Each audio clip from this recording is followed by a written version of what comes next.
Hello বন্ধুরা, চলে এলাম নতুন একটা ভিডিও নিয়ে। এবার তোমাদেরকে দেখাবো আমাদের এই বাড়িটার নতুন কাজ আজ শুরু হয়েছে। নেটের উপরে টাইল লাগবে আর গোটা ওয়ালটাই হবে। এবারে আমাদের নেটে নিচে চিপিং শুরু হয়ে গেছে আর ওয়ালেও চিপিং শুরু হয়ে গেছে।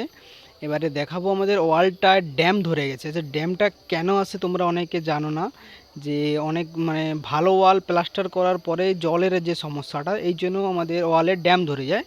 এই ওয়ালটা সেভাবে ড্যাম ধরে গেছে, চাই আমাদের মিস্ত্রি সব চিপিং করে নিচ্ছে। চিপিং করাটা খুবই জরুরি যদি ওয়ালের ড্যাম ধরে যায়। চলো কাছ থেকে দেখাচ্ছি চিপিং কেন সাইডে ওয়ালটার ড্যাম ধরে গেছে। দেখো পুরো চকলা ছেড়ে ছেড়ে পড়ছে, কোনো রং হয়নি, কোনো পুট্টি হয়নি, কিছুই হয়নি, কিন্তু ওয়ালটায় ড্যাম এসে গেছে। এবারে আমাদের দেশে ঘরে কি হয়, যেটা খালের জল বলে, পুকুরের জল সবাই ইউজ করে, কিন্তু খালের জলটা একটু নোনা জল আসে। নোনা জলের জন্য পুরো ওয়ালটায় ড্যাম এসে গেছে। তাই আমাদের পার্টি চাইছি গোটা পুরো একদম ছাদ পর্যন্ত টালি লাগাতে। তো আমরা গোটাটাকে চিপিং করে নেব। এটা হচ্ছে ভালো ওয়াল। এই দেখো, তবুও